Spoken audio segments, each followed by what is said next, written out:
우리가 지금 계속해서 묵상하고 있는 이 갈라디아서 말씀은요, 이렇게 시작했습니다. 갈라디아 교인들이 다른 복음을 따르는 것에 대해서 이 사도 바울이 이상해 여긴다라고 갈라디아서 1장 6절 말씀을 시작으로 해서 이 갈라디아 말씀이 시작되고 있습니다.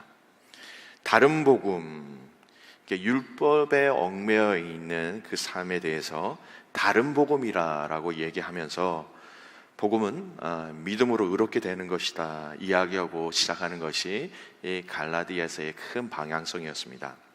그래서 믿음으로 의롭게 되는 것이다, 율법을 지킴으로 의롭게 되는 것이 아니라 믿음으로 의롭게 되는 것이다 라는 것이 갈라디아서 1장에서 4장까지 계속해서 반복되어지는 주제였습니다. 그 주제에 대한 말씀을 다양하게 표현되었고요.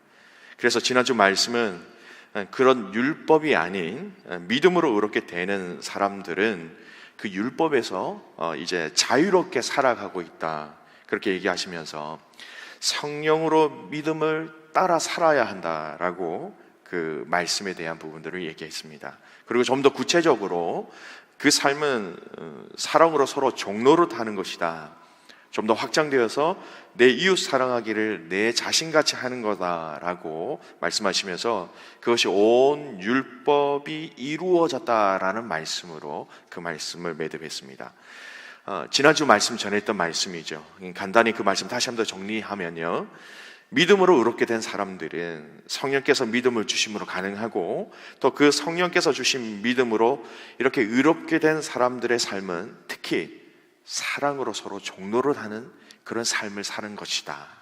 그리고 이웃 사랑하기를 내 자신같이 하는 것이다 라고 말씀을 얘기했습니다. 또 믿음이라는 눈에 잘 보이지 않는 그런 추상적인 행위와 추상적인 그 개념을 이제는 우리의 실질적인 그 삶의 원리와 방향성에 적용하면서 믿음이라는 것은 이렇게 하는 사람들이다라고 아주 구체적으로 말씀하셨던 것이 이 갈라디아서 5장의 전반부였습니다. 그래서 참 믿음으로 의롭게 된 사람이라면 그 삶의 사랑으로 종로를 하는 것, 또 이웃을 사랑하는 것, 이것이 드러나게 되는 것이다. 삶의 영역에 있어서 믿음의 사람들의 행동들이 이렇게 드러날 것이다 라고 얘기하면서 이 믿음이라는 것을 삶의 영역, 실체적인 구체적인 삶에 대해서 이제 적용하면서 믿음으로 의롭게 된 사람들의 삶에 대해서 갈라디아서 5장 말씀은 그렇게 이야기하고 있는 것입니다. 근데 여기서 우리가 질문을 하나 던질 수 있습니다. 그만큼 지금까지 너의 행함으로 의롭게 될 수 없다, 믿음으로 의롭게 된다라고 얘기하고 있는데, 그럼 5장 전반부에 말씀하고 있는 서로 사랑으로 종로를 타고 이웃을 사랑하는 것을 해야 우리가 믿음으로 거룩하게 되는 것입니까? 라고 질문을 할 수가 있습니다. 그러면 이 질문은요, 또 이 질문에 대한 답은 우리가 다른 차원으로 이해를 해야 됩니다. 이것을 행함으로, 종로함으로, 이웃을 사랑함으로 의롭되어야 되는 것이다 라고 우리가 이것을 다시 이해를 해버리면 다시 원상복구가 되는 겁니다. 그동안 계속해서 율법으로 우리의 행함으로 의롭게 될 수 없다라고 계속 얘기하고 있는데, 이렇게 행함으로 되는 것이다 라고 이 말씀을 이해해버리면요, 다시 원상복귀가 된다라는 것입니다. 행함으로 의롭게 되는 것이 아니라 여러분, 의롭게 되었기 때문에 삶의 행동이 이렇게 나오는 것이다 라고 이 본문을 이해하시면 바른 이해입니다. 이 말씀의 내용은 믿음으로 의롭다고 여긴 사람에 대한 삶의 열매다라는 이 견지로 이 말씀을 이해해야 한다는 것이죠. 그래서 이 5장 5절 말씀에 잠깐 언급되었던 성령으로 믿음을 따라 사는 사람들의 삶은 어떠한 삶인가? 이러한 열매를 맺는 삶이다. 오늘 이 본문의 말씀을 통해서 동일한 견지로 이 말씀을 이해할 수 있는 것입니다. 여러분, 예수님도 마태복음 7장의 말씀에 보면요, 이 맞을 때 거짓 선지자들이 많이 나올 것이다 라고 얘기하고 있습니다. 그런데 이 거짓 선지자를 분별하는 그 분별의 기준을 말씀해 주셨습니다. 그들의 열매로 그들을 알리라 라고 예수님도 말씀하셨습니다. 그 삶의 결과와 삶의 영향력으로 그들이 정말 참 선지자인가 거짓 선지자인가 라는 것을 알 수 있다라고 말씀하시는 것이죠. 여러분, 우리가 믿음의 사람으로서 하나님 앞에 구원받은 선한 믿음의 사람이다라고 얘기할 때에 여러분, 우리의 삶에 그 믿음의 선한 열매가 있기를 주님의 이름으로 축복합니다. 당연히 선한 열매가 있어야 되는 것이죠. 여러분, 우리가 좋은 열매를 맺기 위해서는 여러분, 그 뿌리가 건강해야 됩니다. 그리고 그 줄기도 건강해야 되고요, 또 그 가지도 건강해야 됩니다. 또 좋은 양분도 있어야 되고요, 좋은 흙도 있어야 됩니다. 나무의 입장에서 보면요, 가장 좋은 열매를 맺을 수 있는 환경은 결국 가장 좋은 농부를 만나는 것입니다. 좋은 농부는 물도 주고 양분도 주고 더 좋은 열매를 맺기 위해서 가지치기도 해주고 해충도 잡아주고 지지대도 세워주고 모든 필요를 다 채워주는 사람이 바로 농부입니다. 그래서 얼마나 큰 정성과 열심이 있는 농부인가에 따라서 열매의 그 결과가 달리 나올 수 있다, 더 많은 영향을 받을 수 있다는 것입니다. 오늘 우리 믿음의 사람들에게도 이 믿음의 좋은 열매를 맺을 수 있도록 이 농부와 같이 우리의 삶을 도와주시는 분이 있습니다. 이 5장 서두에 말씀드렸던 또 그 잠깐 언급된 그 성령 하나님이라는 것이죠. 그리고 오늘 이 본문에서 아주 구체적으로 우리가 그 성령의 인도하심으로 열매를 맺어야 한다라고 믿음의 사람들, 의롭게 된 사람들의 삶에 대해서 그렇게 말씀하고 계신 것이죠. 여러분, 이 성령은 누구이십니까? 성령은 여러분, 우리를 위해서 죽으시고 부활하신 그 주님이 우리에게 보내신 성령입니다. 어떻게 보면 자신의 생명보다도 우리를 더 사랑하시는 그 하나님과 예수님이 우리에게 보내신 그 성령이시면 그 성령이 우리에게 얼마나 더 좋은 것을 주시기 위하여서, 우리가 더 좋은 열매를 맺기 위하여서 예수님은 이 성령을 통하여서 우리에게 모든 것을 공급하시기 위하여서 힘쓰고 일하고 계시다라는 것이 바로 성경 전체의 큰 맥락 중에 한 내용인 것입니다. 여러분, 그 성령이 세상 끝날까지 우리와 함께 하시고 동행하시고 우리가 믿음의 사람으로서 가장 선한 열매를 맺을 수 있도록 동행하시고 응답하시고 돌보시는 분이 여러분 성령님을 다시 한 번 더 확신하시기 바랍니다. 가장 좋은 분이 우리와 함께 하고 계시다라는 것입니다. 그래서 오늘 이 읽었던 이 갈라디아서 5장 후반부의 이 말씀의 큰 뼈대는 바로 우리에게 가장 좋은 것을 주시는 그 성령을 따라 사는 사람과 반대로 육체의 소욕을 따라 사는 사람들에 대해서 이렇게 두 가지로 크게 나누어서 이야기하고 있는 그 구조를 우리는 볼 수 있습니다. 먼저 이 둘의 관계를 말씀을 통해서 좀 확인해 보았으면 좋겠습니다. 5장 17절 말씀인데요, 우리 같이 한번 읽겠습니다. 5장 17절 말씀입니다. 육체의 소욕은 성령을 거스리고 성령은 육체를 거스리나니 이 둘이 서로 대적함으로 너희가 원하는 것을 하지 못하게 하려 함이니라. 여러분, 우리가 알아야 하는 것은 바로 이 육체의 소욕과 성령은 절대 같이 할 수 없다라는 것입니다. 본문의 말씀은 둘이 서로 대적한다라고 정확하게 말씀하고 있습니다. 여러분, 이 말씀은요, 갈라디아서 말씀뿐만 아니라 로마서 7장 22, 23절 말씀에도 이 말씀을 동일한 내용으로 확인할 수 있습니다. 사도 바울의 고백인데요, 내 속사람으로는 하나님의 법을 즐거워하되 내 지체 속에서 한 다른 법이 내 마음의 법과 싸워 내 지체 속에 있는 죄의 법으로 나를 사로잡는 것을 보는도다. 서로가 이렇게 다투고 있다는 것입니다. 함께 공존할 수 없다는 것입니다. 함께 평화스럽게 공존할 수 없다는 표현이 더 정확한 표현이죠. 우리 안에 이 성령을 따르고자 하는 마음과 또 육체의 소욕을 따르고자 하는 이 두 마음이 다른 데서 싸우는 것이 아니라 우리 마음 안에서, 우리 안에서 싸우고 있다. 그래서 사도 바울은 이 두 가지 이 싸움을 통하여서 고백한 그의 고백이 무엇이냐? 오라, 나는 공고한 사람이로다. 이 사망의 문에서 누가 나를 건져내랴라고 고백합니다. 육체의 소욕이 오른쪽으로 간다면 성령은 왼쪽으로 가시는 구조라는 것이죠. 육체의 소욕이 아래로 이끈다면 성령은 위로 이끄시는 관계가 되는 것입니다.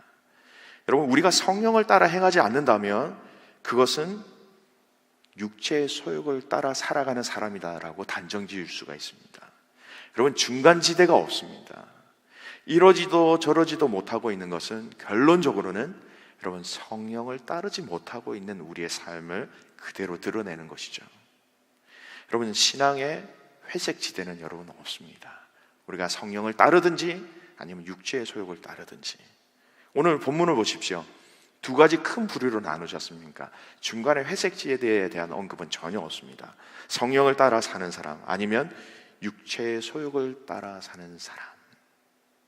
그러면 오늘 말씀을 통해서 육체의 소욕을 따라 사는 이 육체의 소욕의 그 결과와 특징들을 좀 살펴봤으면 좋겠습니다. 우리 읽었던 말씀인데요, 19절에서 21절까지 말씀 한번 같이 읽겠습니다. 19절입니다. 육체의 일은 분명하니 곧 음행과 더러운 것과 호색과 우상 숭배와 주술과 원수 맺는 것과 분쟁과 시기와 분냉과 당 짓는 것과 분열함과 이단과 투기와 술 취함과 방탕함과 또 그와 같은 것들이라. 전에 너희에게 경계한 것 같이 경계하노니 이런 일을 하는 자들은 하나님의 나라를 유업으로 받지 못할 것이요. 여러분, 이 말씀은 육체를 따라 사는 사람들에 대해서 나타나는 것이 이러하다라고 아주 구체적으로 말씀하고 있습니다. 위에서 언급된 내용들을 보면 그 특징 중에 하나는, 첫 번째, 바로 이 모든 육체의 소욕들의 결과는 하나님이 싫어하시는 것들입니다. 하나님의 성품과 정반대되는 것입니다. 그 하나님의 가지고 있으신 그 하나님의 그 거룩과 의와 또 화평과 그 사랑에는 정반대되는 것입니다. 그러기에 함께 할 수 없다라고 성경은 얘기하고 있습니다. 근데 두 번째 특징을 조금 봤으면 좋겠는데요, 오늘 말씀 가운데 저는 이 19절 서두의 말씀을 좀 봤으면 좋겠습니다.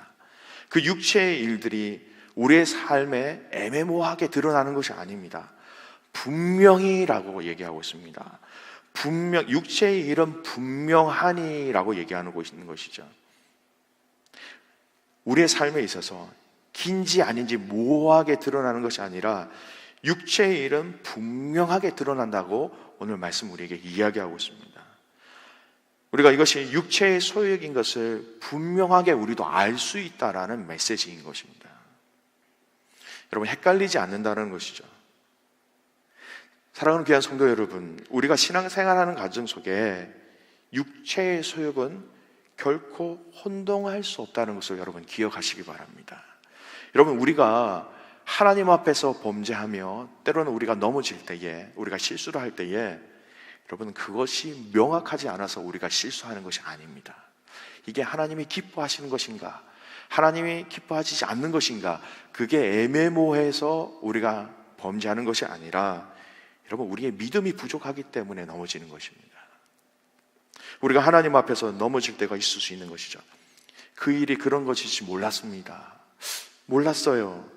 여러분, 아닙니다. 우리 철저하게 우리의 믿음이 부족했기 때문에 넘어진 것이지, 그것이 하나님이 기뻐하시는 것인지 아닌지 몰라서 우리가 넘어지는 것이 아니다라고 성경은 얘기하고 있습니다. 왜냐하면 분명히 안다라고 성경은 얘기하고 있습니다.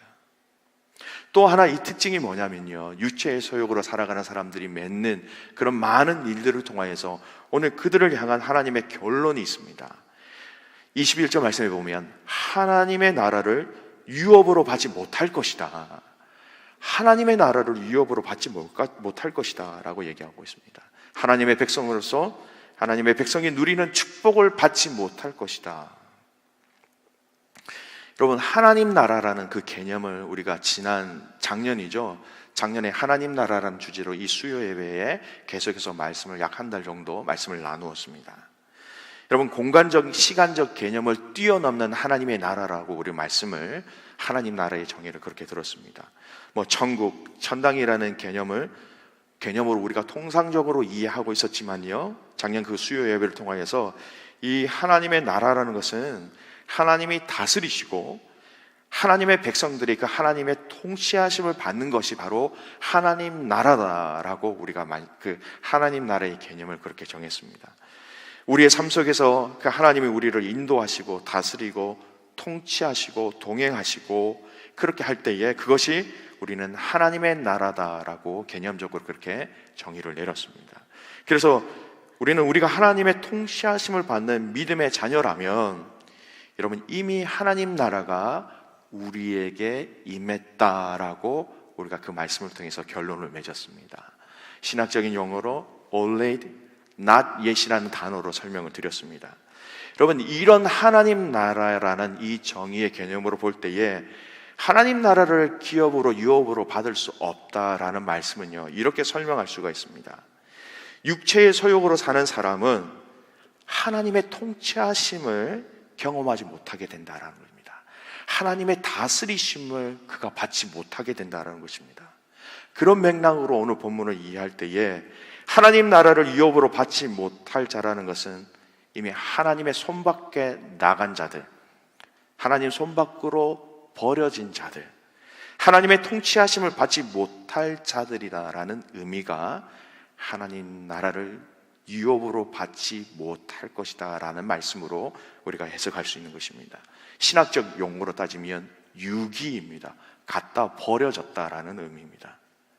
여러분 이것만큼 큰 저주가 없습니다. 이 땅에서 모든 것을 초월해서 하나님 나라를 유업으로 받을 수 없다라는 것은요 우리가 하나님 나라에 들어갈 수 없다는 그 의미뿐만 아니라 하나님의 통치하심과 하나님의 간섭하심과 하나님의 인도하심의 그 영향력에서 버려졌다라는 것은 말할 수 없는 큰 저주라는 것입니다. 반대로 오늘 그 한 축을 이 저주받은 인생이라고 보면 다른 한편은 바로 이 성령의 열매를 통하여서 하나님의 백성들을 향한 하나님의 축복의 말씀들을 하고 계십니다. 22절 23절 말씀을 같이 한번 읽겠습니다. 22절입니다. 오직 성령의 열매는 사랑과 희락과 화평과 오래 참음과 자비와 양성과 충성과 온유와 절제니 이 같은 것을 금지할 법이 없느니라. 우리가 흔히 얘기하는 성령의 9가지 열매라는 제목으로 이 9가지 항목을 얘기하고 있습니다. 성령이 맺으시는 이 열매가 9가지라는 것이죠. 이 9가지를 다 자세하게 설명하여 드리는 시간은 오늘 아니지만요 이것이 무엇을 우리의 삶에 의미하는지 그 개념으로 오늘 말씀을 좀 나누었으면 좋겠습니다. 결국 이 성령의 열매는 하나님의 성품입니다. 성령의 열매는 결국 하나님 아버지가 일하신 그 일하심의 결과라는 것입니다. 성령의 열매는 하나님께서 역사하신 그 역사의 열매라는 것으로 말씀드릴 수 있는 것입니다. 성령에 온전히 우리의 삶을 주관하시면 이러한 열매들이 맺힌다라고 성령의 열매에 대해서 성경은 얘기하고 있습니다. 여러분 이 말씀을 조금 잘 묵상하셨으면 좋겠습니다. 우리가 잘해서 가지게 되는 성령의 열매가 여러분 아닙니다. 성령께서 하셔서 열리는 열매다라고 성경은 정확하게 얘기하고 있습니다. 이 말은 여러분 우리의 삶을 성령께서 주장하시도록 우리가 우리의 것들을 내어드릴 때에 또 그것이 우리의 사명이 된다는 것입니다. 우리가 뭘 해서 이 귀한 성령의 열매를 우리가 가진다, 우리가 열매를 맺는다는 것이 아니라 성령이 일하실 수 있도록 우리 자신들의 생각과 시간과 물질과 순서와 모든 과정들을 우리가 성령 하나님 앞에 내어드릴 때에 성령께서 일하심으로 성령의 열매가 맺히게 된다라는 것입니다. 여러분 우리의 열매가 아니라 우리는 순종하며 나갈 때에 성령께서 일하심으로 성령 당신께서 성령의 열매를 맺으신다라는 것입니다. 우리가 소유하는 것이 아니라 우리가 온전한 주님의 성령께서 일하시는 도구가 될 때에 이 성령의 열매가 우리가 소유한 것으로 오해 안 하셨으면 좋겠습니다. 성령께서 당신의 그 하나님의 영광을 위해서 그 열매를 맺으신다라는 말씀으로 오늘 이 말씀 우리에게 강하게 말씀하고 계신 것입니다. 여러분 25절 말씀해 보십시오. 우리가 성령으로 살면 또한 성령으로 행할지니. 여러분 성령으로 우리가 산다는 것은 온전한 성령의 다스림으로 그 다스림에 우리가 순종하며 살아간다는 것을 의미하고 있습니다. 성령께서 성령 앞에 우리가 그 모든 것들을 내어드릴 때에 마음껏 성령께서 일하시고 마음껏 그 성령의 열매를 맺혀지는 것을 보는 것이, 또 그 성령의 은혜들을 함께 체험하는 것이 하나님께서 우리에게 허락하신 큰 축복이라는 것입니다. 여러분, 그 성령께 시간과 모든 우선순위를 내어드리는 여러분 그 축복의 통로가 되시기를 주님의 이름으로 축원합니다. 내어드릴 때에 성령께서 당신의 영광을 위해서 일하시고 그 열매를 하나님 스스로가 만들어 가신다라는 것입니다. 다시 한 번 더요, 우리가 뭘 잘해서 우리가 그 열매를 맺는다는 것이 아닙니다. 우리는 순종함으로 성령께 우리 모든 것들을 먼저 아뢰며 그 우선순위를 올려드릴 때에 성령이 하나님의 영광을 위해서 스스로 역사하시고 스스로 일하신다라는 것입니다. 그러기에 성령의 열매는, 이 성령의 열매가 맺혔을 때에 누가 보아도 이건 주님이 하셨습니다라는 고백이 그 열매를 보면서 고백되어지게 되는 것입니다. 여러분, 저와 여러분의 삶 가운데 성령 하나님께서 일하심으로 하나님께서 하셨습니다라는 그 경험과 고백이 많은 복된 인생 되시기를 다시 한번 주님의 이름으로 축복합니다. 여러분, 그렇습니다. 바로 이렇게 성령의 인도하심 과정 속에 우리의 자신들을 내어드릴 때에 결국 성령께서 우리를 다스리시고, 그 성령께서 우리를 다스리실 때에 여러분, 우리의 육체의 소욕을 우리의 힘으로 이기는 것이 아니라 성령께서 다스려 주심으로 육체의 소욕을 성령께서 제하여 주심을 여러분 믿으시기 바랍니다. 여러분, 우리 안에 있는 육체의 소욕, 저나 여러분이나 다 인간적인 육체를 가지고 있는 연약한 자들입니다. 우리의 힘으로 아무리 의롭게 되려고 하여도, 아무리 거룩하게 하려고 발버둥 쳐도 여러분, 이 예배당에서 예배드리고 나가는 그 순간 우리는 넘어지시는 연약한 존재입니다. 누가 승리를 하게 해주셔야 되나고요? 성령께서 우리 삶을 인도하셔서 성령께서 그 육체의 소욕을 제하여 주셔야 우리가 승리할 수 있다는 것입니다. 여러분, 오늘 이렇게 믿음의 사람들의 삶을 성령의 열매와 육체의 소욕으로 비교하면서 오늘 본문은 믿음의 성도들에게 사도 바울을 계속해서 말씀을 통해서 우리에게 이야기한 이 복음의 핵심에 대해서 이야기하면서 이 갈라디아서 5장 말씀을 이렇게 마무리하고 있습니다. 여러분, 24절 말씀을 우리 같이 한번 읽겠습니다. 24절 말씀입니다. 그리스도 예수의 사람들은 육체와 함께 그 정욕과 탐심을 십자가에 못 박았느니라. 아멘. 여러분, 이거는 자세히 보십시오. 못 박았다라는 것입니다. 여러분, 이 못 박힐 때가 언젠지 아십니까? 예수님이 십자가에 못 박히실 그때에, 오늘 이 말씀은 우리의 육체와 함께 그 정욕과 탐심이 그 십자가에 못 박혔다라고 과거 완료형으로 표현되고 있습니다. 못 박힐 것이다가 아닙니다. 지금 못 박을 것이다라는 것이 아니라 이미 그때 예수님께서 십자가에 못 박혀 죽으심으로 그 못 박히실 때에 우리의 정욕과 육체가 탐심이 그 십자가에 함께 못 박혔다라고 말씀하고 계십니다. 여러분, 이것은 로마서 말씀에도 그렇게 확인할 수 있습니다. 로마서 6장 6절 말씀인데요, 우리가 알거니와 우리의 옛사람이 예수와 함께 십자가에 못 박힌 것은 죄의 몸이 죽어 다시는 우리가 죄에게 종노릇 하지 아니하려 함이니, 십자가에 못 박힌 것은 이미 과거에 못이 박혔다. 우리의 육체와 우리의 정욕이 그 예수님의 십자가에 못 박히신 그 순간 박혔다라고 얘기하고 있습니다. 우리가 계속해서 묵상했던 갈라디아서 2장 20절 말씀을 같이 한번 찾아보겠습니다. 우리가 서두에 이 말씀을 봤었죠. 갈라디아서 2장 20절 말씀을 한번 찾아보겠습니다. 같이 한번 읽겠습니다. 갈라디아서 2장 20절 말씀에서 같이 한번 읽겠습니다. 내가 그리스도와 함께 십자가에 못 박혔나니 그런즉 이제는 내가 사는 것이 아니요 오직 내 안에 그리스도께서 사시는 것이라. 이제 내가 육체 가운데 사는 것은 나를 사랑하사 나를 위하여 자기 자신을 버리신 하나님의 아들을 믿는 믿음 안에서 사는 것이라. 아멘. 십자가와 그리스도와 함께 십자가에 못 박혔나니 라고 정확하게 말씀하고 계십니다. 그리고 하나님의 아들을 믿는 그 믿음 안에서 우리가 사는 것을 그 삶의 정의로 얘기하고 있습니다. 이미 예수 그리스도의 사람들은 이런 육체 정욕 탐심 이런 언급되었던 그 옛사람이, 여러분, 예수님이 십자가에 못 박히실 때에 우리의 옛자가 죽었다라고 성경은 명확하게 한 군데서의 본문이 아니라 여러 군데의 그 본문에서 이미 죽었다라고 말씀하고 계십니다. 그러면 여러분, 이런 질문을 할 수가 있습니다.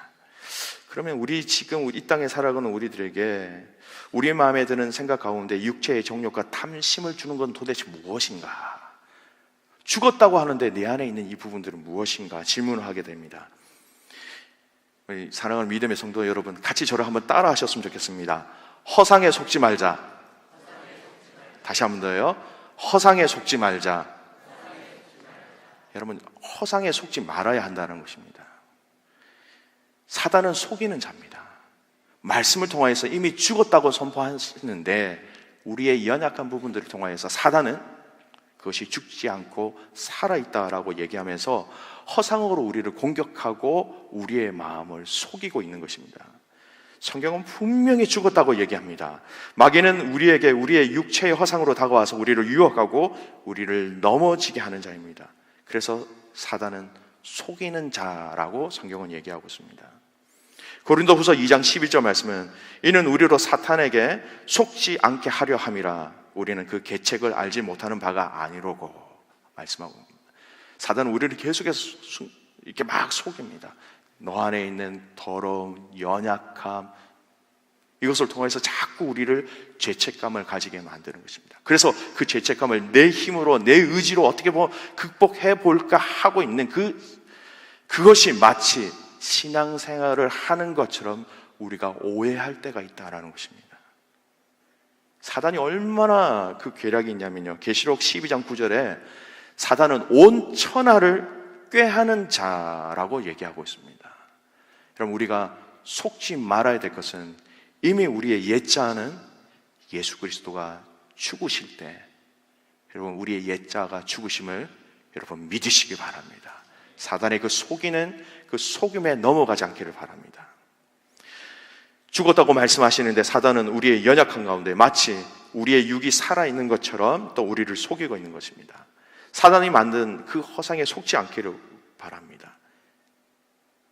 이것을 다시 믿음으로 선포해도 이 자체를 여러분, 우리가 내 자아는 십자가에 이미 죽었다라는 이 선포만 해도 많은 부분에서 여러분 우리가 승리할 수 있음을 여러분 맛보시기 바랍니다.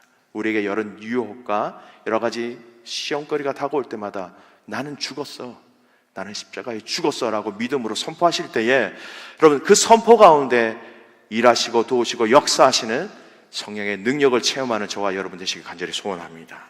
그것입니다. 우리가 기억해야 될 것은 다시 믿음으로 돌아가서 우리의 육이 죽었다는 것을 믿음으로 다시 한 번 더 고백해야 됩니다. 그래야 온전하신 그 성령의 인도하심과 그 성령의 다스림을 받는 것이 바로 믿음으로 구원을 얻은 사람들이 이 땅에서 누려야 할 때 하나님의 축복이라는 것입니다.